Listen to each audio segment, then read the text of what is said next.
Muri yeZimbabwe nhasi tiri kuno kuchitungwiza kumba kwasekuru Kafera. Taiya takakubatirai nhau inotyisa, nhau yekuti kana takakuti tikuudzei mogona kutadza kuzvibvuma kuti ndezvechokwadi.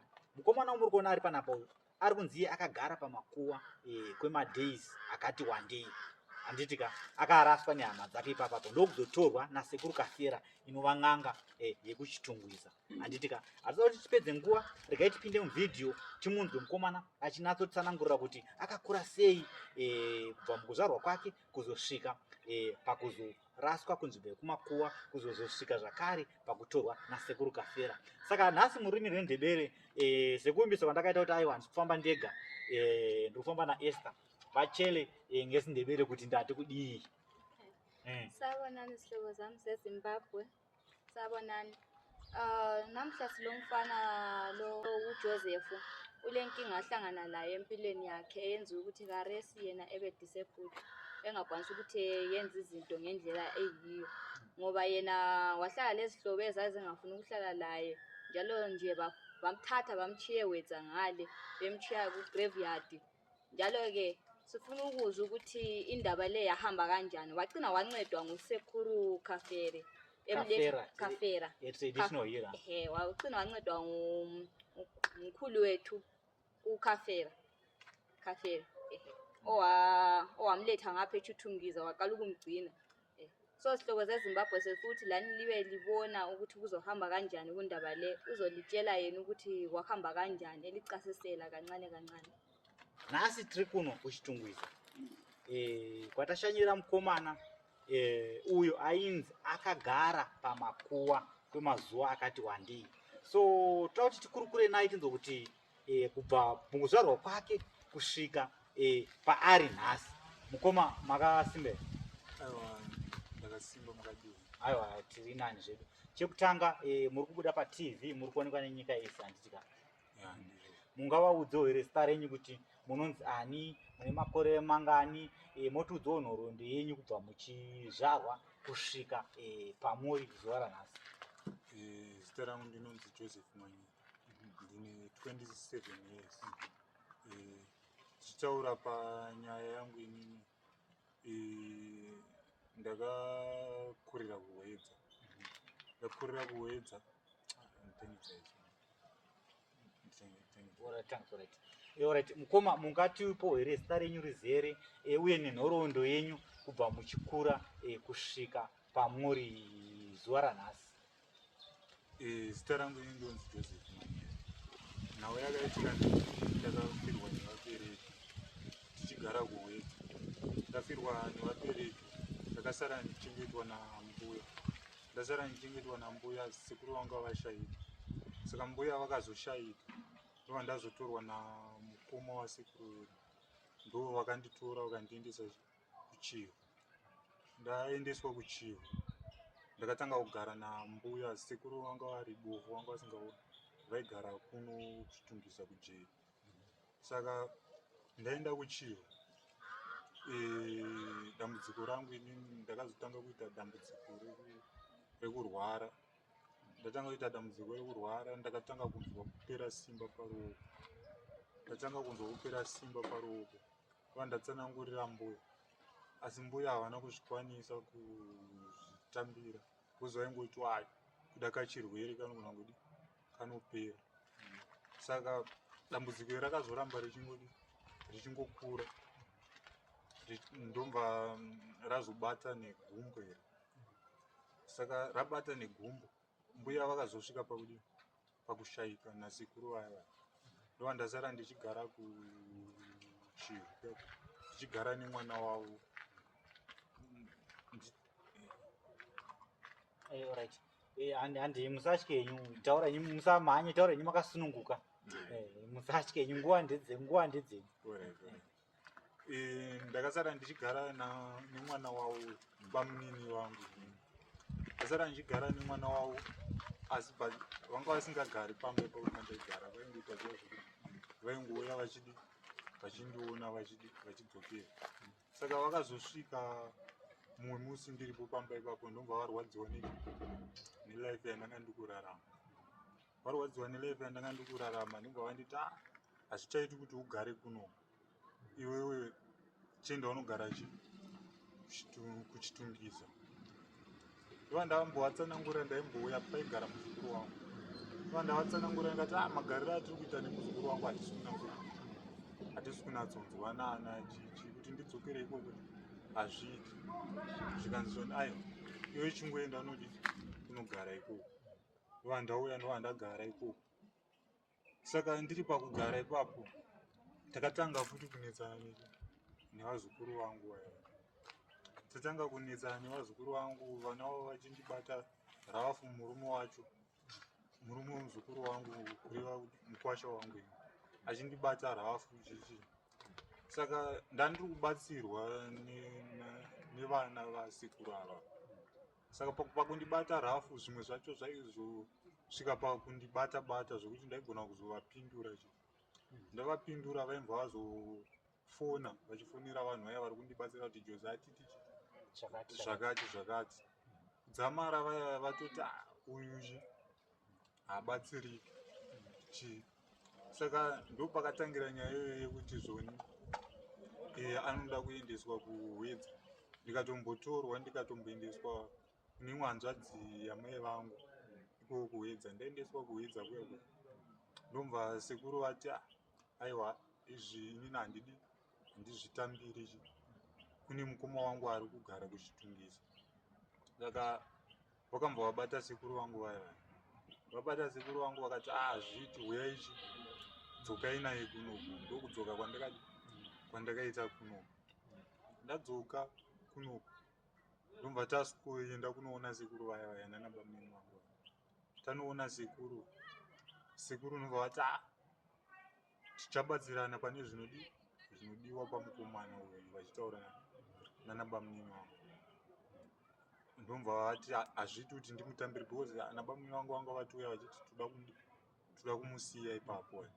Zvikanzi aiwa isu hatimutambire, dzokerai naye, asi zvinenge zvichidikwa tichabatsirana. Ndobva ndokudzokera kwandakaita pamba pasekuru vaya. Ndadzokera pamba pasekuru vaya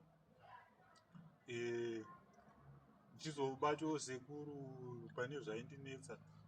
Ndakazoonawo sekuru vaya vasisa response, havachandibatsiri chichi.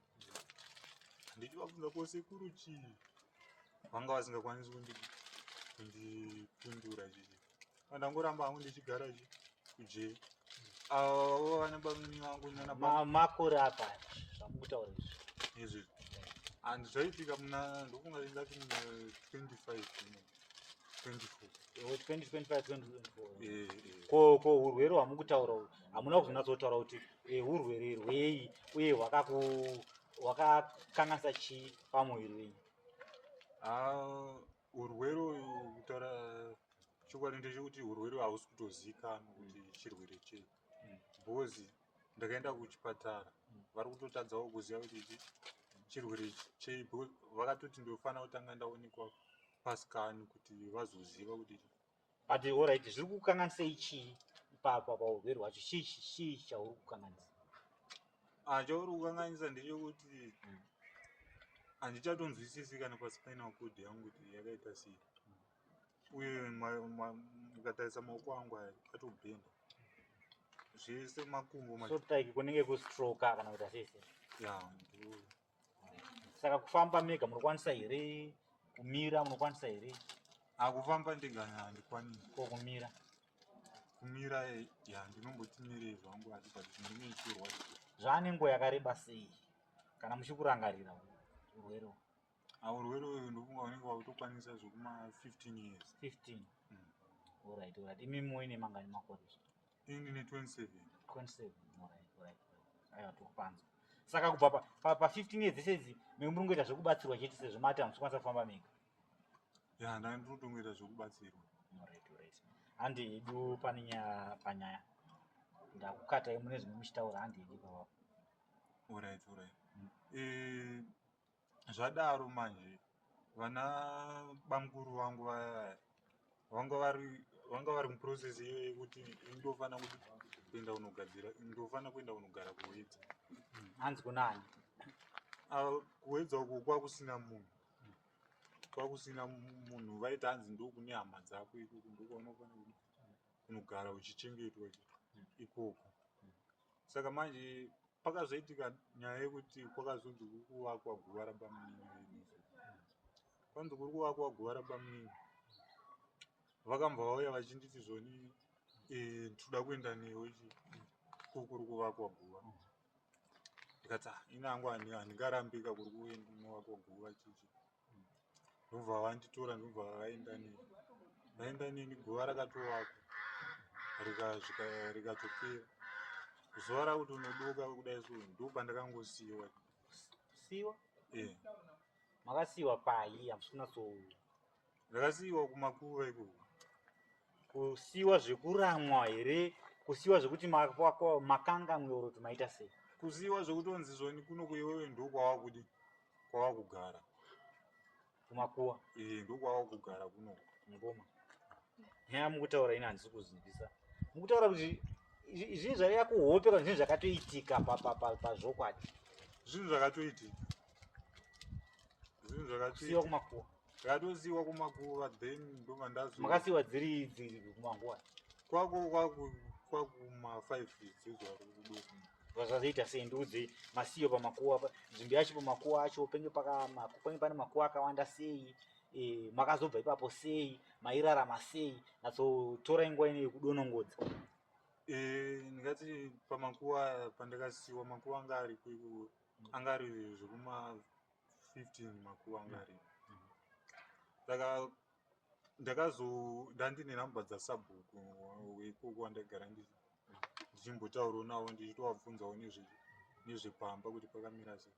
Ndo vandakazobata sabhuku ndikati ndasiyiwa kuno. Vakatotaura here kuti taakukusiya kumakuva kuno kana kuti vakangoenda kana vatiza vachingoenda?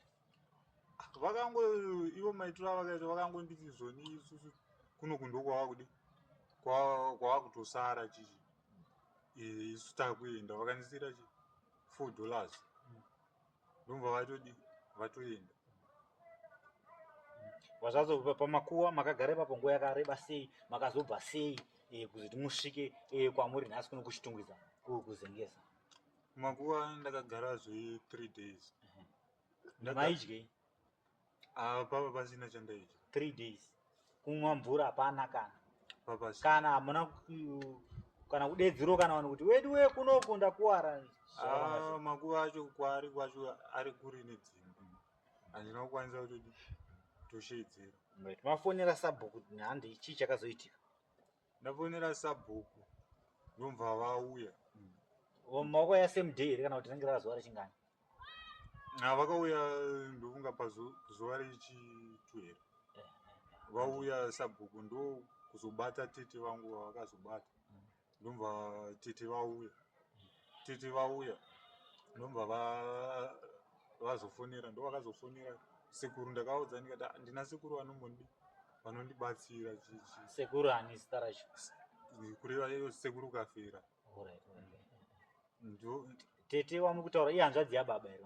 Ihanzvadzi yababa. Ndo pavakazobata sekuru Kafira. Vabata sekuru Kafira ndopavakataurirana nasekuru Kafira.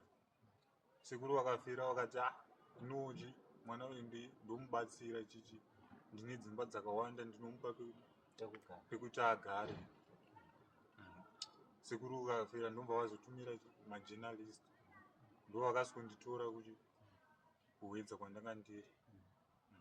Kumakuva? Aiwa, ndakazobviswa kumakuva ndikazoiswa pamba pasekuru. Alright. Saka pane zvekundinetsa ini. Hama dzokuramba dzokusiya wotorwa nemutorwa. Ndo zvakatoitika. But ana tete ava vakakuramba vachiti kudii? Vana tete vatete vakakutora vandivo vakafofonerwa. Sezvo ingeri ndiyo hama kana ndione kuti ndofanira kutobva watongokutora kugara nera. Muri kuona chinoitika. Pane zvamusiri kunatsobuda kubudisa pachena. Natsobudisa pachena kuti sei? Chinoitika ndechekuti vana tete ava vakatoudzwa nhoroondo yangu, vaitoiziva nhoroondo yangu. Saka ana tete vaiti zvoni mwana akabva kuhwedzwa akanaka tiri kumuda ari zvaanga ari makuda kumuramba nhasi nekuti aremara ndo reason yaita kuti vasanditora. Alright, hauzona zoburitsa uri kwai takakuramudzana. Kakari kakuramudzana. Alright.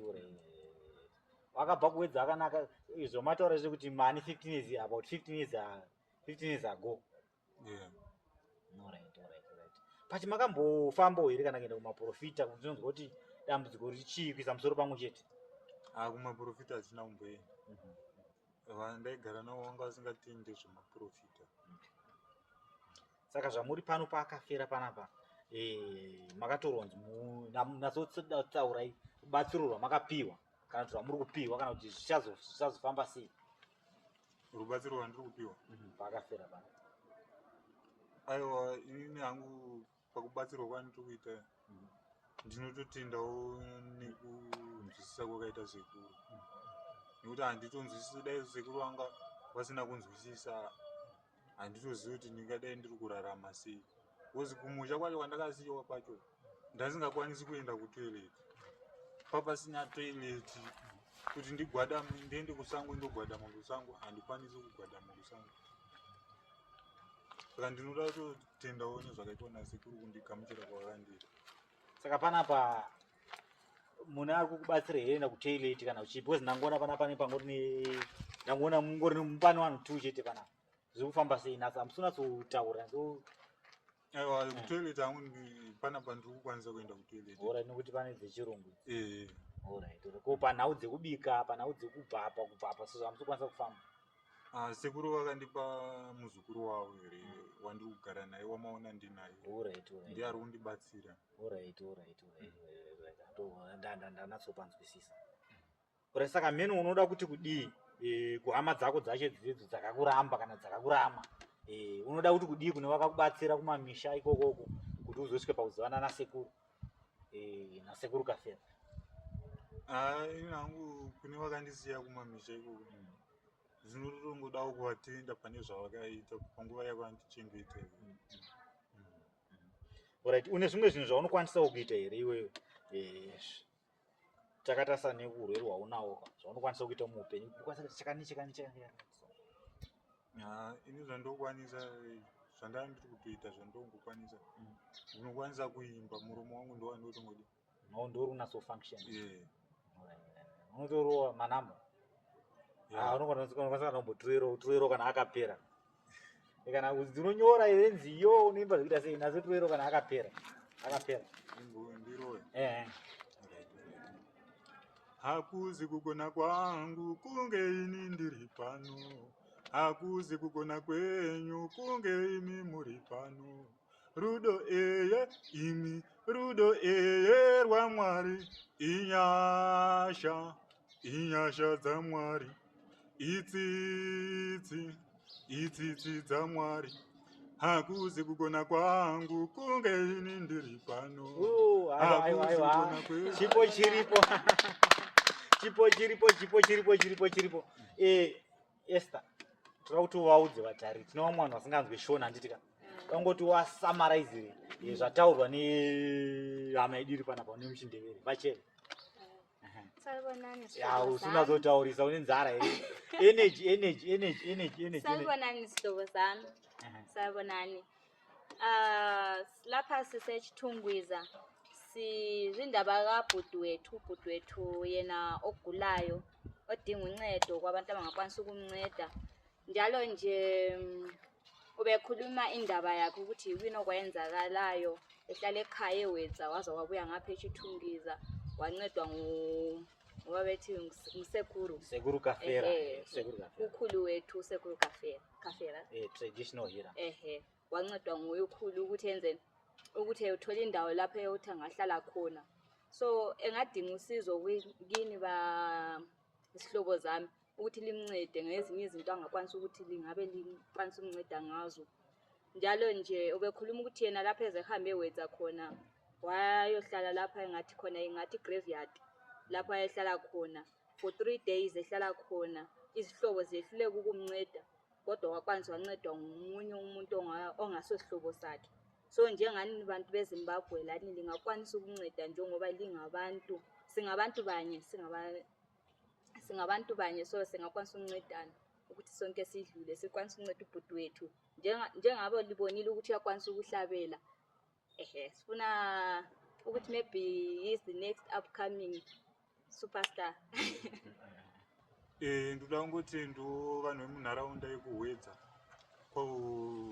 village rekwamboko kwachief Svosve nekundibatsira kwavakandiita padambudziko randanga ndiri, vakandipawo magumbezi nezvekudya. Sekuru Kafera chabwino muri kanjani tiri bwino Zimbabwe muri bwino kumuzi kuri right anditi sekuru muchotona taya panapa chakanaka mkwakwa urongwe izvi zvinovengwa nemuroi chete shoko rakafamba rakanzi kune mukomana ari kugara kumarinda asi takanzwa kuti sekuru imimi makazonotora mukomana wamusina ukama naye, ndo saka tati aiwa regai tinatsouye tizvinzwire pamunhu sefodya kuti sekuru zvakafamba sei rudo rwakadaro. Zvakaitika pamwana uyu. Mwana uyu anga achigara kuno kuJei. Achigara kuJei, mwana uyu anga achitamba nevana vangu. Mwana wangu musikana anga achiimba. Achimboimba vose. Saka mwana uyu agere kudaro. Iye semunhu ari kuvhiringika. Chikafu anga asingachiwane paJei pacho. Ndichitora chikafu ndichimuindisira, ndipei mari yegasi akubika woga. Ati wai wakubika woga? Zvikanzi kwete, zvinhu zviri kunetsa, handisi kugara mushe. Saka zvanaro mwana uyu ndakapedza that's 5 months ndichimuchengeta ari kuno kuJei. Makatombomuchengeta ndichimupa chikafu, ndichimutora nemota, ndikatombomutora nemota kuti aende kutauni anoonekwa nevanhu. Kwavaenda kuofisi yacho havana kunoona munhu, vakazodzoka kuno. Ndatotora nevamwe vana zvirema vanokwana kuita 3, ndobva vaenda kutaundi nemota yangu, ndobva vadzoka havana kunoona munhu. Saka ini ndakatozonzwa zvichinzi imi munhu muri kufonerwa nani nemwana uyu ave kuwedza. Ndikati ko wakaenda kuwedza sei usina kutiudza? Manza andatakurwa nani nehama dzangu ndaenda. Saka ndave kuno kuwedza. Kuno kwandiri ndasiiwa pamakuva, handina munhu ari kundichengeta, handisi kukwanisa kuenda patoilet, ndinongogara ikoko. Ndikati tsvaga hama dzako vanhu 12, kana uwana vanhu 12 muungana vondifonera.